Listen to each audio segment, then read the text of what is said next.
Así es, bueno, septiembre se ha convertido en el mes del testamento en México y es una campaña que se realiza en todo el país y que tiene como objetivo promover la cultura testamentaria y la protección del patrimonio familiar.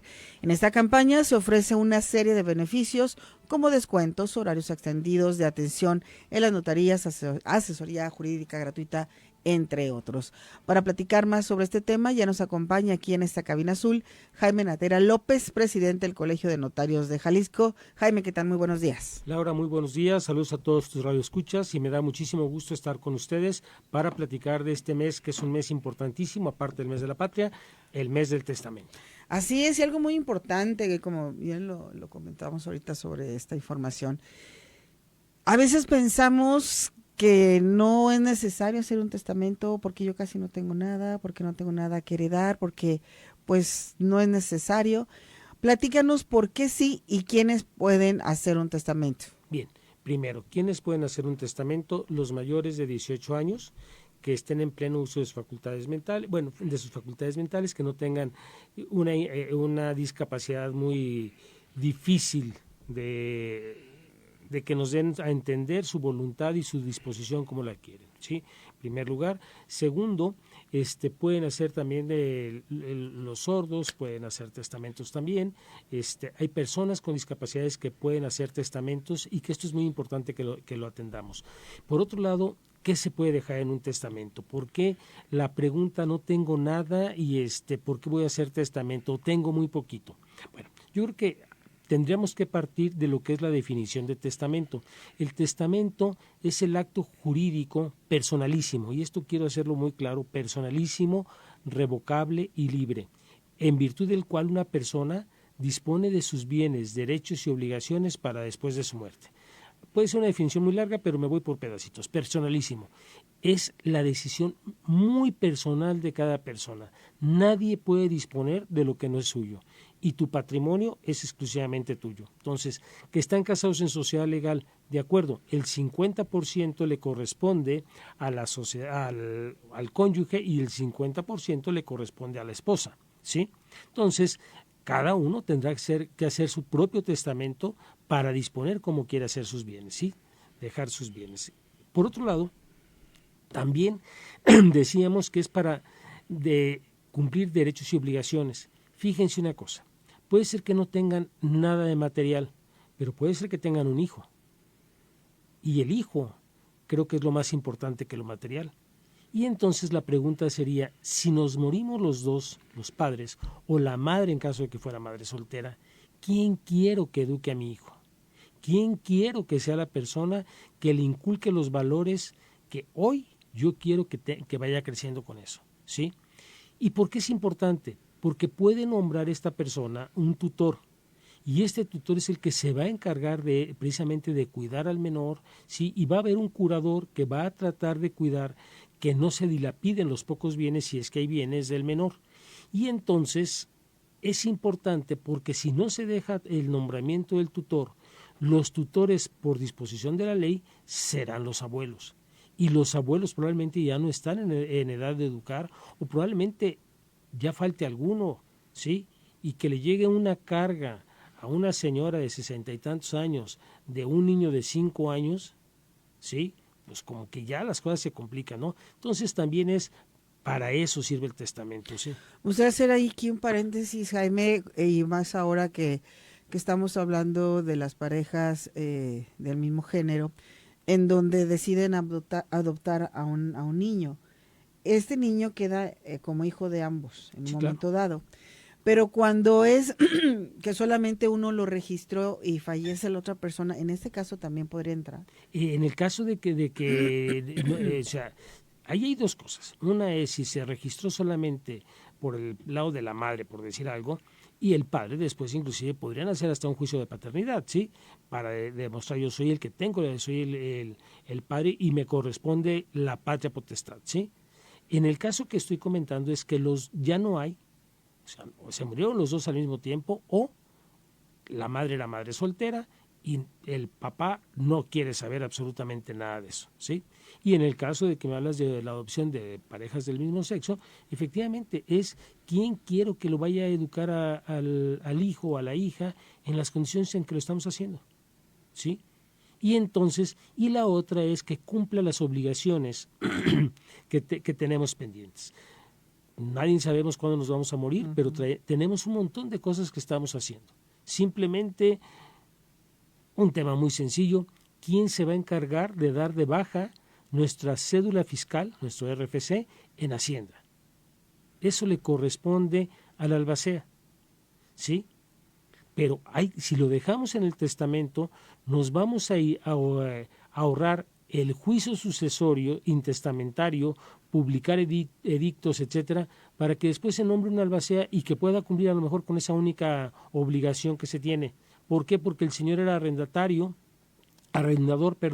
y daba su recibito de 5,000, 10,000 pesos mensuales, ¿sí?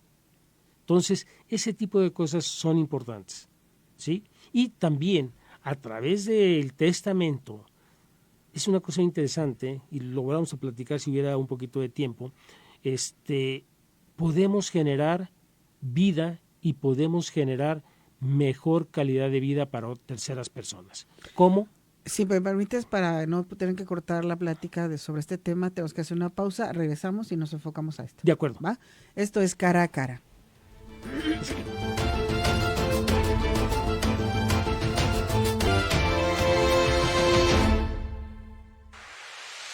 Cara a Cara, el ángulo de la noticia.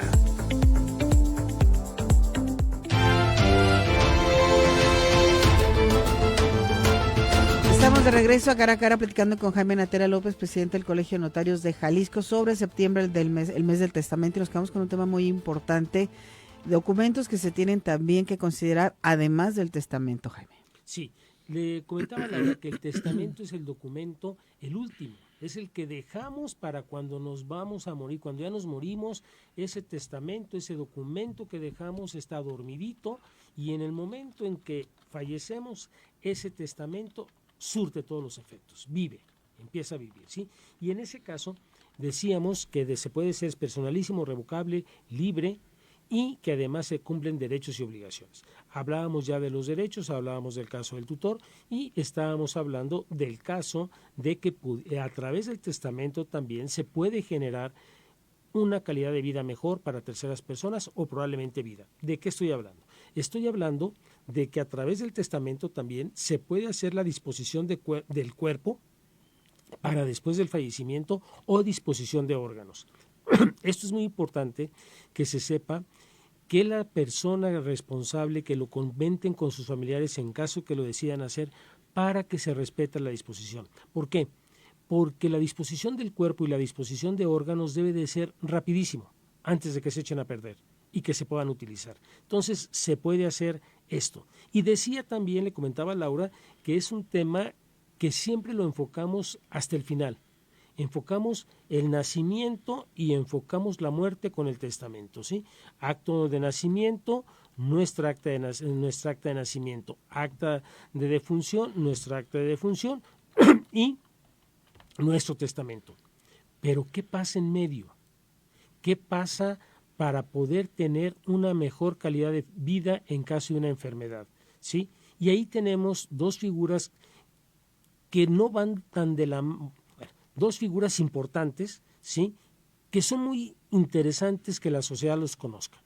El mes del testamento ya todo el mundo lo conoce, ya prácticamente sabemos cómo funciona, y hoy me gustaría también platicar de las directrices anticipadas. ¿Qué son las directrices anticipadas? Es un documento que se hace ante notario público o en la Secretaría de Salud, ¿sí?, o en el Registro Civil, para disponer qué quiero que suceda en caso de que yo esté en una enfermedad terminal. ¿Hasta dónde quiero que me hagan la lucha?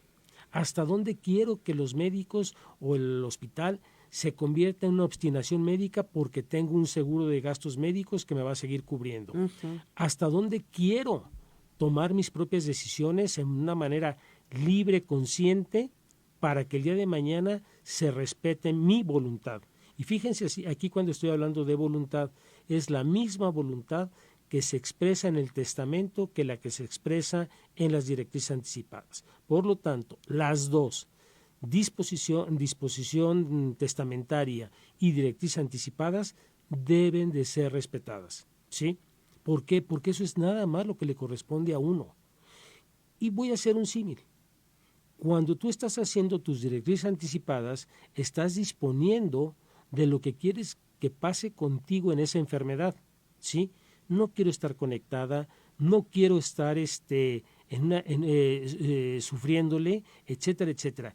Te aclaro también una cosa muy importante, y esto sí lo quiero subrayar y dejar muy claro. Las directrices anticipadas no es eutanasia, es quién quiero que me cuide cuando esté en esas condiciones. Y lo que me pueden dar, medicina paliativa exclusivamente para el dolor, para estar bien. Esto de la medicina paliativa, los cuidados paliativos están muy bien señalados, muy bien expresados en la Ley General de Salud, en la Ley de Salud del Estado de Jalisco, y dice que una enfermedad terminal es aquella que los médicos le dan un plazo de vida no mayor de 6 meses, ¿sí? Entonces, y hay muchas cosas que a través de la medicina y a través del derecho, de la bioética y el derecho notarial pudiéramos hacer para cada día tener una mejor sociedad, ¿sí? Pues esto es muy importante y a considerar, como luego dices, sí es también, estamos en el mes del testamento, pero hay otros documentos que es importante que también dejemos estipulado qué es lo que queremos hacer, porque el testamento es para cuando ya no estemos y no dejarle problemas a los demás, pero ¿qué pasa si todavía estamos aquí en una circunstancia en donde ya no podemos cuidarnos a nosotros mismos? Entonces se toma las directrices anticipadas, en donde dejamos estipulado todo lo que queremos que haga o pase con nosotros si llegamos a estar en esta situación. Y aquí lo que pasa que a veces nos da miedo hablar de estos temas, pero eso no implica que no nos pueda suceder. Por supuesto. A ver, yo no puedo garantizar, y toco madera, que bajando aquí las escaleras no me tropiece y me desnuque, ¿sí? Así es. O que quede con un golpe tan fuerte que quede con un problema cerebral, ¿sí? O sea, decía por ahí el otro día el licenciado Enrique Ibarra, que me encantó. Lo único que tenemos seguros, ¿sí?, es que nos vamos a morir y que tenemos que pagar impuestos. Definitivamente. Y definitivamente eso es inevitable.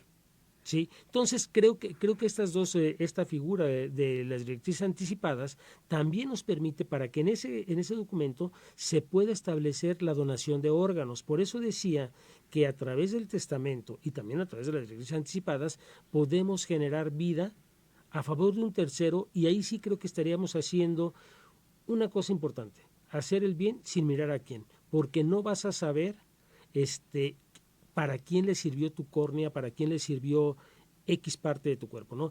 Y es importantísimo saber la bondad del cuerpo humano.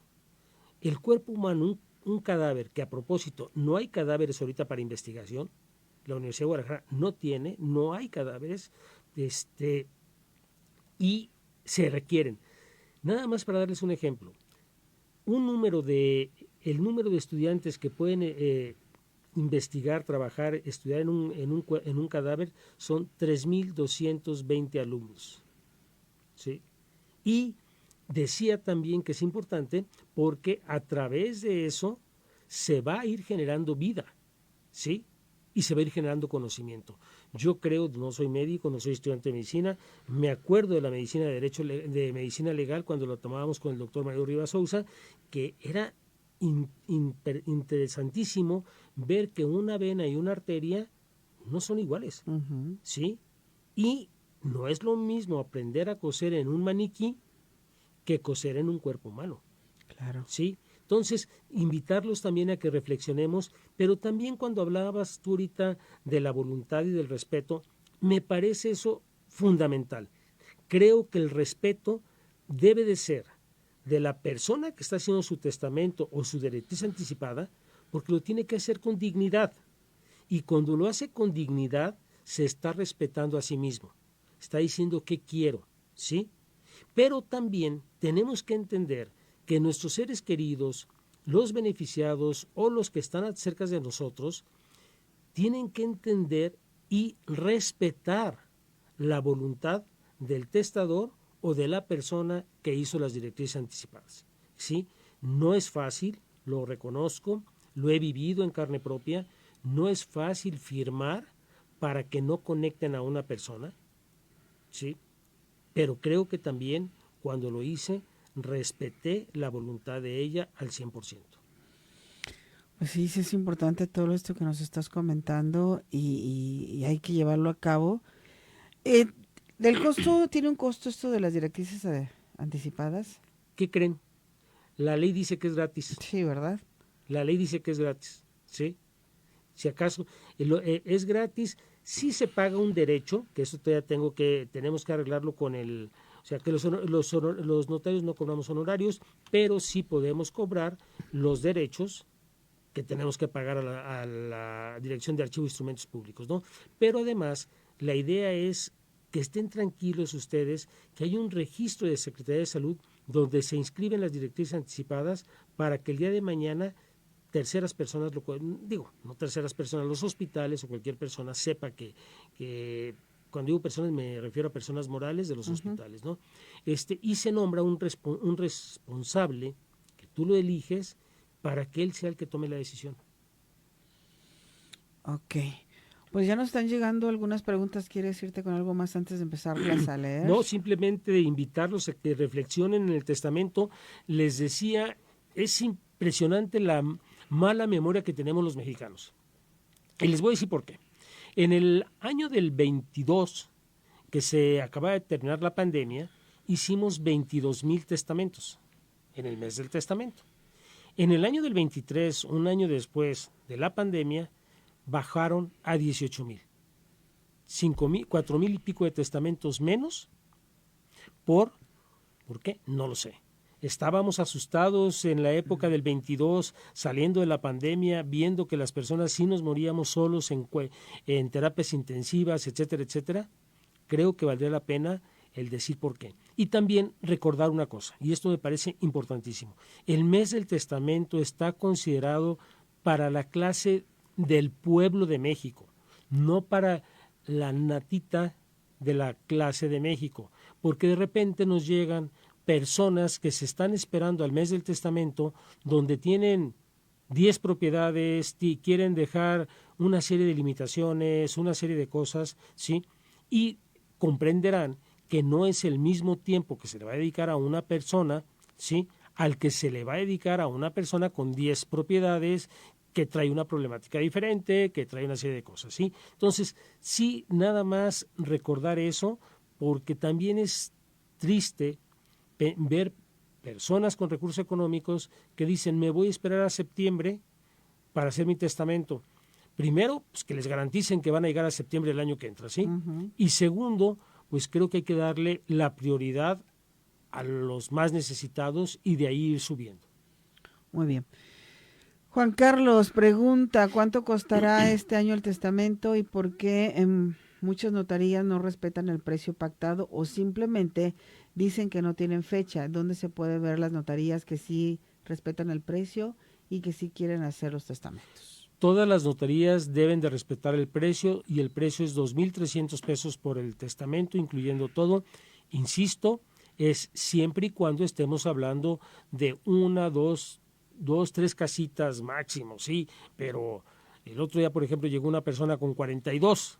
Ándele. Sí, y quería el precio de 2,300 pesos, ¿sí?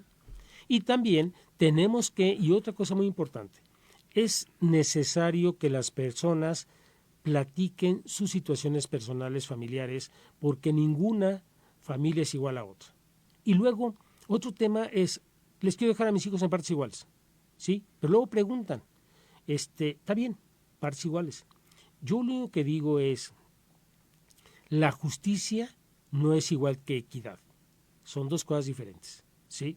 Entonces, por eso es importante que cada familia, que cada persona que va a hacer su testamento, analice las condiciones personales o situaciones familiares de cada uno. Por ejemplo, puede haber uno donde la muchacha o el muchacho no se casaron, ¿sí? ¿Qué quiero? Dejar la casa para todos, pero que él viva ahí, está bien, se puede, ¿sí? Pero consideren también que entonces los hermanos no van a recibir nada hasta que el otro se muera, ¿sí?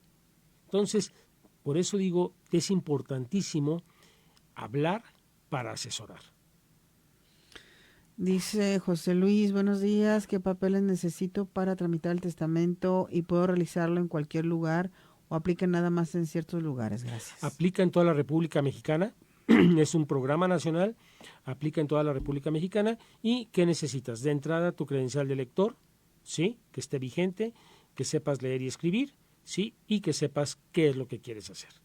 En caso de tener propiedades, ¿hay que demostrarlo o solamente con decirlo? Con decirlo, pero que se identifiquen plenamente, ¿sí? Si nos dicen, oye, quiero dejar todo lo que tengo a mi esposo o a mi esposa, que es muy normal, ¿sí? Y después, y si faltan ellos a mis hijos, lo que haya, ¿sí? Oye, quiero dejar a mi esposo o a mi esposa, y si falta alguno de ellos, pues ya reparto de esta manera, ¿sí? También es válido. Perfecto, hacemos una pausa y regresamos. Esto es Cara a Cara.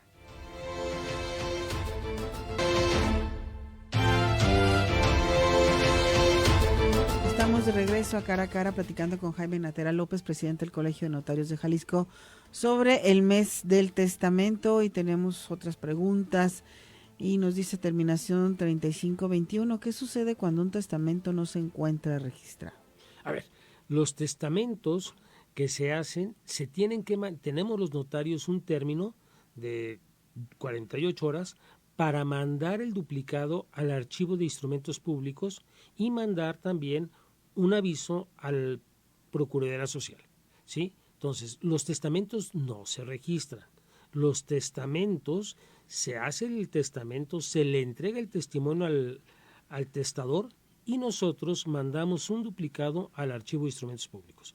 Cuando la persona muere, si no encuentra el testamento, lo primero que tendrán que hacer es buscar en el archivo de instrumentos públicos con un acta de defunción, ¿sí?, de la persona, para que salgan los datos. Los notarios tenemos la obligación de mandar ese duplicado y conservamos nosotros el original, ¿sí? Entonces, este documento no se extravía, ¿sí? Ahora, hay dos tipos y también lo aprovecho para mencionar, hay dos tipos de testamento que son los que más se usan. El testamento público abierto, que es el que se hace ante notario, y el testamento hológrafo, que lo promueve el Registro Público de la Propiedad porque tiene facultades para hacerlo. ¿Cuál es el tema? El tema es que el testamento hológrafo se hace de puño y letra de la persona, se deposita con una serie de formalidades en el Registro Público de la Propiedad, pero si ese testamento se ve rasgado, se ve que se fue medio violado, alguna cosa así, pierde todo su valor. Suponiendo que no sucedió eso, ¿sí?, se tiene el testamento hológrafo. Para que el testamento sea válido, primero tiene que declarar la validez el juez. Entonces hay que hacer un juicio para la declaración de validez y posteriormente se protocoliza y después podría iniciar el juicio testamentario, ¿sí? Entonces, sí es importante señalar esto porque sí es cierto, cuesta 750 pesos, 800 pesos en el Registro Público de la Propiedad, pero a los herederos les va a salir muchísimo más caro en tiempo y en costos, ¿sí? Y el otro es el testamento público abierto. Entonces, y el testamento público abierto es el que los notarios elaboramos y mandamos nuestra copia al archivo de instrumentos públicos, al procurador, y el archivo de instrumentos públicos tiene la obligación de subir los datos, no de lo que dice el testamento, datos, quién es el testador, quiénes son sus papás, cuándo nació, etcétera, etcétera, para evitar que no haya homónimos, personas homónimas. Y entonces, se pueda conocer a nivel nacional si el testamento que se hizo en Chiapas era de una persona de Jalisco, porque cualquier persona que ande de vacaciones puede llegar con el notario a hacer su testamento. Ah, perfecto. Dice Claudia, buenos días, no estoy casada, no tengo hijos, ¿en el testamento se puede heredar a sobrinos extranjeros? Por supuesto que sí se puede heredar a sobrinos extranjeros, simplemente hay que tener muy en cuenta lo siguiente, ¿sí?, que si son sobrinos extranjeros no pueden heredar en la zona prohibida de los términos del artículo 27 constitucional, que son 50 kilómetros de la franja de la playa hacia adentro y 100 kilómetros de frontera hacia adentro, ¿sí?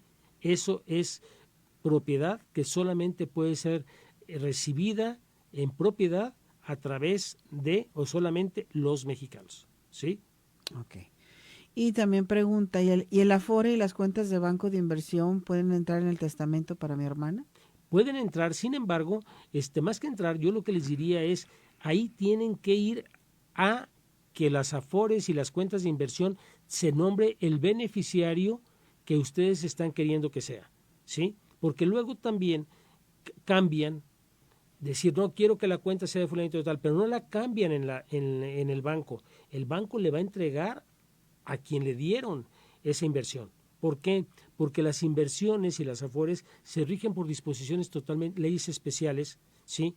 Y no en el caso del testamento, que se habla de sociedad, de la propiedad civil, ¿sí? Otro caso que es clarísimo para que les entienda. En el testamento no se puede meter las parcelas ejidales. ¿Por qué? Porque las parcelas ejidales pertenecen al ejido. Si bien es cierto que la persona ya tiene un título parcelario, ese título de parcelario le da el derecho de usar y disfrutar, pero no le da la propiedad todavía. ¿En qué momento le va a dar la propiedad? En el momento en que los ejidatarios o la asamblea de ejidatarios adoptó el dominio pleno y ya se cambió el predio el inmueble de título parcelario ejidal a dominio pleno, ¿sí? Entonces sí es importante que si si hay parcelas, esas no están entrando y tendrían que irse a una lista de sucesores en materia agraria. Dice Alfredo, buenos días, mi nombre es Alfredo, mi pregunta es, hace 2 años hice un testamento, estoy casado, pero en el testamento está descrito como sociedad de bienes separados, cuando en realidad en el certificado de matrimonio estamos como sociedad mancomunada. ¿Hay que rectificar este detalle? Yo sugeriría que sí, para efectos que el día de mañana no vaya a haber discusiones entre los herederos. Y bueno, nos queda poco tiempo y sabemos que es tu último año, tu último periodo al frente del Colegio de Notarios. Es correcto. ¿Qué tienes que platicarnos sobre esto? Bueno, Actividades. simplemente han sido casi 3 años de mucha comunicación con la sociedad. Me siento muy contento de la respuesta que hemos recibido los notarios de la sociedad, y que la sociedad cada vez está teniendo mayor confianza en el notariado, lo cual es que el notario y la sociedad nos demos la mano, que entendamos que los notarios estamos para servir a la sociedad, pero también que la sociedad entienda, por favor, que deben de acudir directamente con los notarios, no acudir a terceros, no firmar escrituras en la calle, no firmar escrituras en bancos, en cafés. O sea, ese tipo de cosas, por favor, sí, no lo hagan, confíen en el notario, exijan al notario, están pagando unos honorarios, exijan al notario, sí, y de veras me siento muy contento de la respuesta de la gente. Decirle a las personas también que no porque vean un sello de un notario quiere decir que los notarios estemos metidos. Quiero ponerles un ejemplo. Tenemos varias carpetas de investigación abiertas en contra de personas de la sociedad civil que han cometido fraudes, ¿sí?, a través de sellos de notarios, ¿sí? El otro día se me preguntó de un sello, y el sello que lo estaban usando para un tema de una propiedad en un juzgado, o sea, a ese grado van, el notario tiene 20 años de muerto. Qué caray. Y lo están usando ahorita. Claro, se ve el sello, el notario, ¿sí? Entonces, simplemente, por favor, si tienen dudas, consulten al notario, consulten al Colegio de Notarios. Todos los jueves, con excepción del primer jueves de mes, estamos brindando asesorías gratuitas en el Colegio de Notarios, y también implementamos el servicio social con Guadalajara, Zapopan, Tlaquepaque y algunos otros municipios del interior. Y hoy les puedo decir que llevamos al día de hoy casi 3,800 servicios sociales resueltos y otorgados a la ciudadanía. ¿Dónde está ubicado el Colegio de Notarios? General San Martín, 277 y esquina con Lerdo de Tejada. Nos quedan algunas preguntas pendientes, pero todas estas pueden ser aclaradas directamente en el Colegio de Notarios. Y con mucho gusto, y si me las pasas, con mucho gusto te las contesto por escrito para que tú se las des a tus radioescuchas.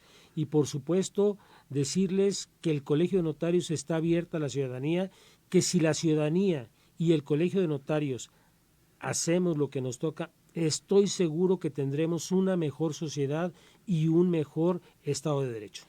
Muy bien, muchísimas gracias, Jaime. Yo creo que te vamos a volver a invitar a mediados del mes para recordar este tema del testamento, porque es importante que lo hagamos y hagamos conciencia. Estoy para servirles y encantado de estar con ustedes y de recibir la retroalimentación de todo tu público. Muchísimas gracias, Jaime Natera López, presidente del Colegio de Notarios de Jalisco.